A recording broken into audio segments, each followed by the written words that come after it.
Fala pessoal, tudo bem com vocês? Espero que vocês estejam muito bem neste dia. E eu estou aqui para falar de legislação municipal para o concurso da Prefeitura de Ji-Paraná. Nós já fizemos aqui 8 aulas, essa é a aula 9 sobre esse tema, especialmente sobre a lei orgânica. E nós fizemos até o artigo 33. E agora nós vamos aí para o artigo 34, o capítulo 3, que fala do Poder Executivo. Então, já pega papel e caneta para você anotar. Se você não é inscrito nesse canal, já se inscreva nesse canal, já deixa o seu like, já deixa o seu comentário aqui. Me fala se você está tendo dificuldade para estudar esse assunto, essa legislação. Qual está sendo a sua dificuldade? Deixa aqui nos comentários para eu saber. Vamos lá. Seguindo aqui, agora nós vamos falar sobre o Poder Executivo. Né? O Poder Executivo é o capítulo 3 dessa lei, da lei orgânica, e nós começamos aqui no artigo 34, e o artigo 34, ele vai dizer o seguinte: o poder executivo é exercido pelo prefeito municipal, auxiliado por secretários municipais. Então, aqui no artigo, nessa seção, no artigo 33, no artigo 34, aliás, nós vamos ter a estrutura do Poder Executivo, e esse Poder Executivo ele é exercido pelo prefeito municipal, auxiliado por secretários municipais. Ele é um artigo até simples de se entender, mas ele traz a estrutura jurídica mais importante para o município. Então, a gente tem 3 níveis, né? A titularidade do poder é de quem? A titularidade do Poder Executivo Municipal é de quem? Do prefeito. Já anota aí, a titularidade do Poder Executivo Municipal é do prefeito. A execução administrativa no Poder Executivo é dos secretários. E a organização funcional é a administração pública. Nesse contexto, pessoal, o prefeito, ele é o chefe do Poder Executivo, ou seja, ele vai concentrar a direção política e administrativa do município, tá?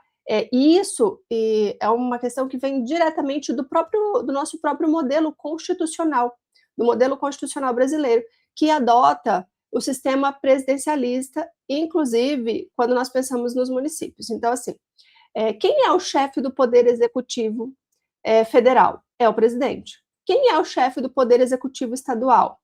É o governador. Quem é o chefe do Poder Executivo municipal? É o prefeito, tá? Os secretários são, digamos assim, subordinados comuns. Aliás, eles não são subordinados comuns. Os secretários, eles são considerados agentes políticos, ocupantes de cargos de confiança e auxiliares diretos do prefeito. E isso significa que não existe independência entre eles e o prefeito. Toda a atuação administrativa na prática, que acontece na prática, decorre da vontade política do chefe do executivo, que é o prefeito, tá? Ou seja, do prefeito. Então, toda decisão, toda atuação administrativa na prática, que é executada ali pelos secretários, decorre de uma vontade política do chefe do executivo, que é o prefeito. A banca, ela pode tentar dizer que o secretário tem autonomia administrativa plena, por exemplo, e isso vai estar bem errado, tá? Ele atua por delegação política aí do próprio prefeito.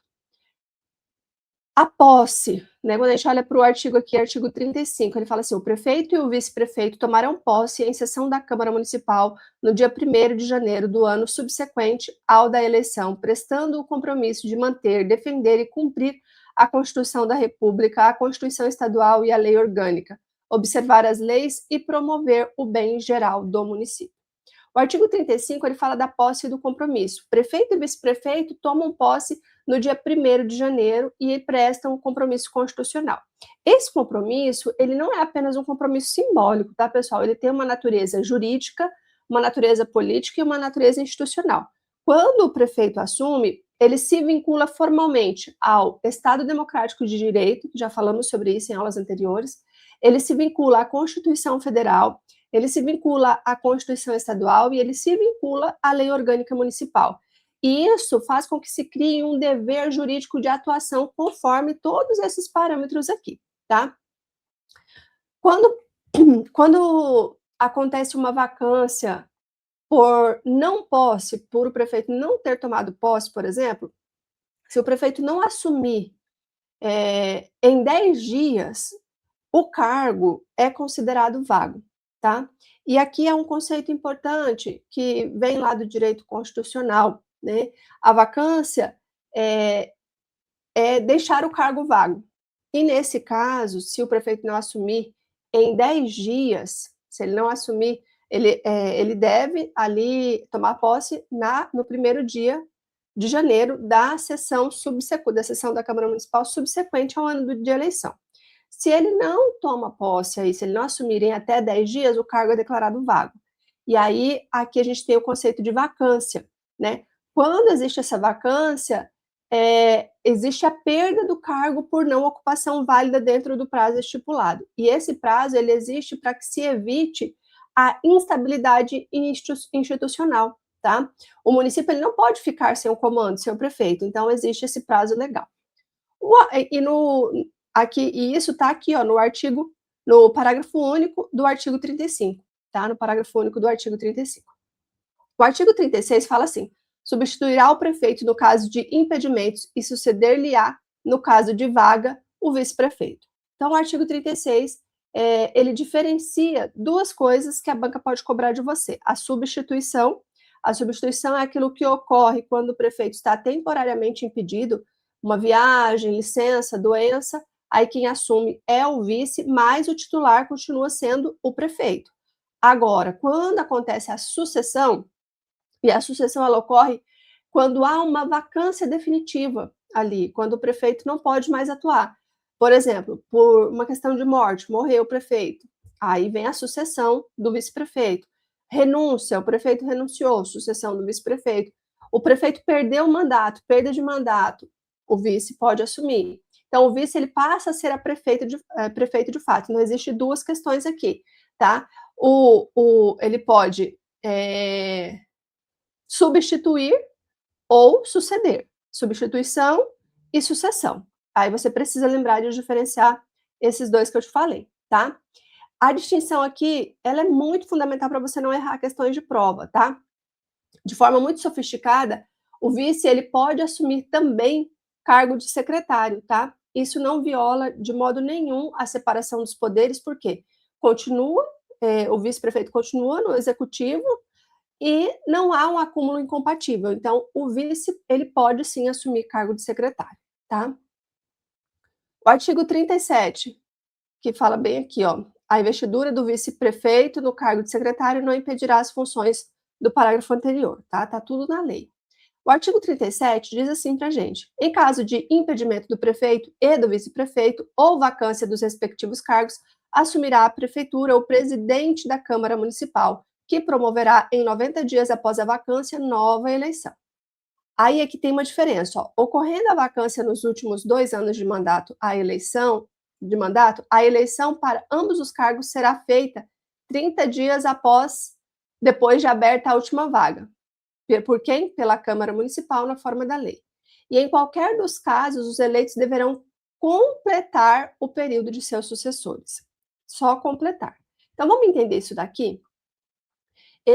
O artigo 37, ele é um resolvedor, ele resolve um problema clássico do próprio direito público, né? O que acontece se faltar todo o topo do executivo, no caso, prefeito e vice-prefeito, executivo municipal, nós estamos falando aqui? A resposta para você é: assume o presidente da Câmara Municipal. Então, aqui é o mecanismo, existe um mecanismo de continuidade administrativa.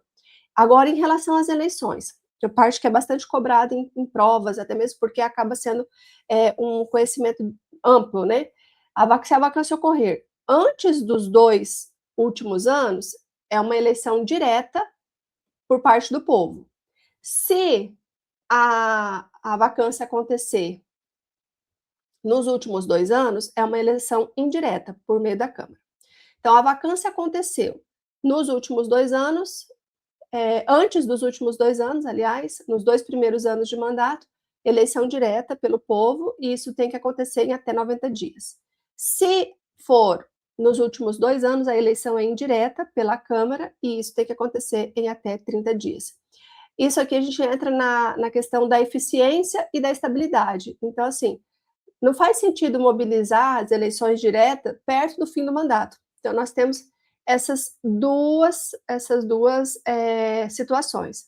né, ocorrendo vacância nos últimos 2 anos de mandato, a eleição para ambos será feita em 30 dias, depois de aberta aí a última vaga pela Câmara Municipal na forma da lei, tá?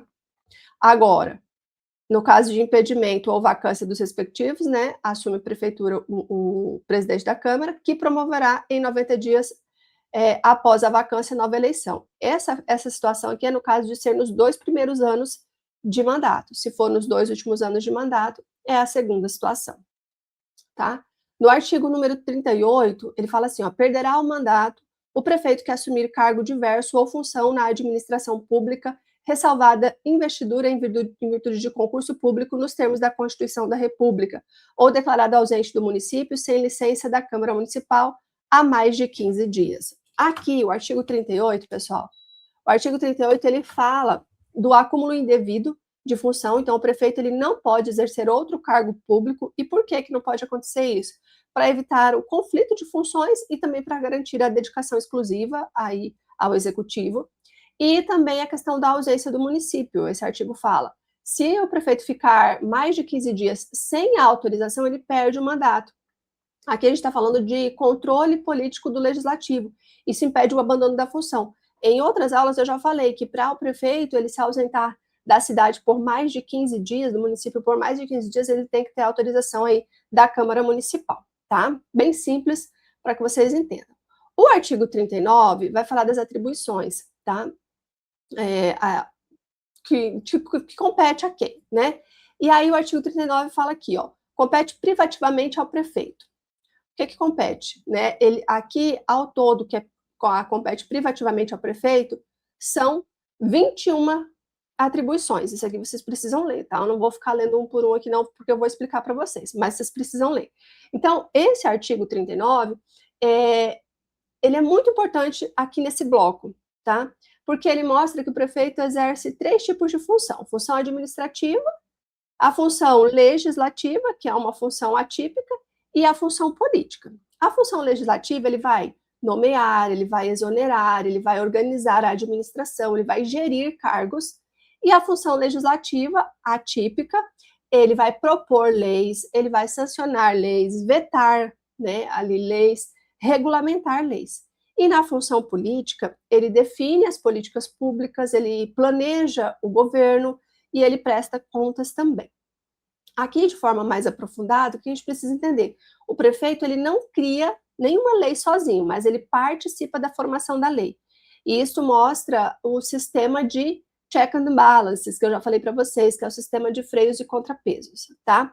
Então, pensa comigo, o prefeito, ele inicia leis em matérias específicas, ele executa orçamento, ele presta contas obrigatoriamente, e se ele não prestar contas, ele incorre em irregularidade grave. Então, isso aqui é o que ele faz. Aí você vai vir lá na lei, na letra seca da lei, e vai ler as 21 competências que são privativas do prefeito, tá? Que são privativas do prefeito.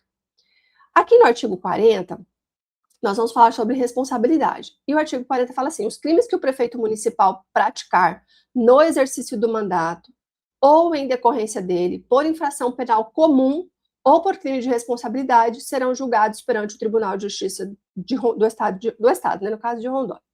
Então, vamos entender isso daqui. A responsabilização do chefe do executivo. Ele tem dois tipos de responsabilidade: penal, um crime comum, e responsabilidade política, que é chamado crime de responsabilidade, né? E aí, quem julga esses crimes? Você precisa lembrar de quem julga. É o Tribunal de Justiça, porque se você for estudar, por exemplo, o Executivo Federal tem algumas diferenças, mas aqui, no caso, você vai lembrar disso, que é o Tribunal de Justiça, tá? Se o TJ, por exemplo, né, a gente tem aqui, se o TJ aceitar a denúncia, o prefeito ele pode, inclusive, ser afastado. Então, vamos lá, teve crime? A Câmara toma conhecimento, cria uma comissão, apura em 30 dias, decide se há algum indício e tudo mais, envia para o Ministério Público e aí o Ministério Público pode oferecer a denúncia aí no Tribunal de Justiça, tá? O prazo, né, 180 dias. Se não for julgado nesses 180 dias, o prefeito volta às funções. Então, ele pode ser afastado, e aí, se não for julgado em 180 dias, ele volta a exercer as funções. Isso aqui está nos parágrafos subsequentes aqui, que você tem que fazer a leitura completa, tá, pessoal? O artigo 41, vai falar dos secretários municipais. Os secretários municipais, como agentes públicos, serão escolhidos dentre brasileiros maiores de 18 anos de idade e no exercício dos direitos políticos de livre nomeação e exoneração do prefeito, ou seja, o prefeito pode nomear e também pode exonerar livremente. E os secretários, você vai lembrar que eles são agentes públicos, tá? Agente público, secretário municipal como agente público, tá? Cargo de confiança, livre nomeação, livre exoneração. Funções gerais dos secretários, né, que é aí que fala, ó, compete ao secretário municipal, além de outras atribuições estabelecidas nesta lei orgânica e lei complementar. Aí vai ter aqui os 4 incisos que fala que eles têm função de gestores na saúde, na educação, nas finanças, em relação à função jurídica, eles executam políticas públicas, mas eles não criam políticas, eles apenas executam, tá? Não se esqueçam disso. O artigo 42 fala que a lei complementar disporá sobre a criação, estruturação e atribuição das secretarias municipais. Então, o artigo 42, ele organiza, faz ali, trata da organização do executivo.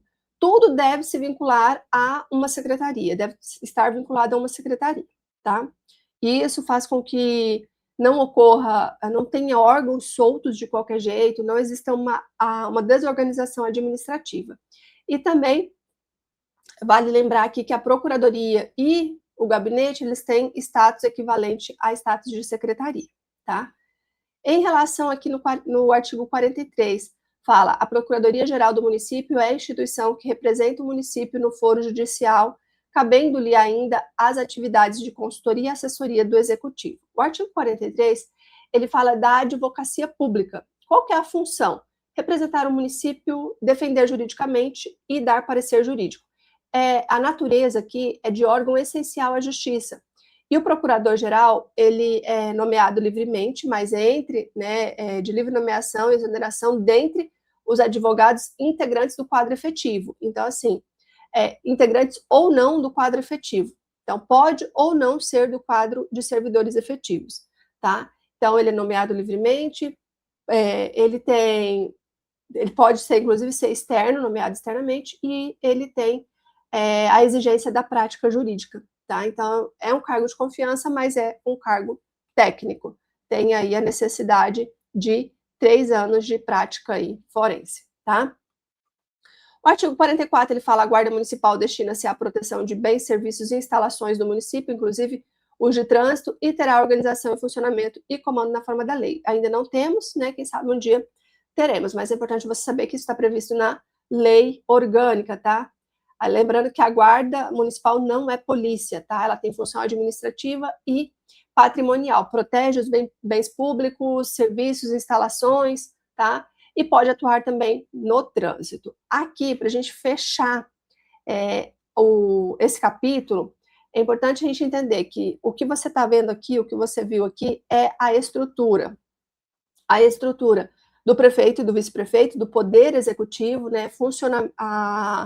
Funcionamento institucional, posse, sucessão, perda de mandato, responsabilização. Também passamos pela estrutura administrativa, secretários, procuradoria, tá? Então, você tem que lembrar que essa parte da lei orgânica mostra que o executivo não é apenas gestão, ela tem um caráter político, jurídico e administrativo, tá? E aqui eu encerro mais uma aula com vocês de legislação municipal para o concurso da Prefeitura do município de Ji-Paraná. Eu espero que você esteja aproveitando as nossas aulas e se estiver fazendo sentido para vocês, já deixa o seu like aqui. Lembrando que aqui no canal também tem as aulas de História e Geografia do município de Ji-Paraná, para que você possa ver e ficar aí por dentro para tirar uma excelente nota e conquistar a sua aprovação. Fiquem todos com Deus, tchau, tchau e até a próxima.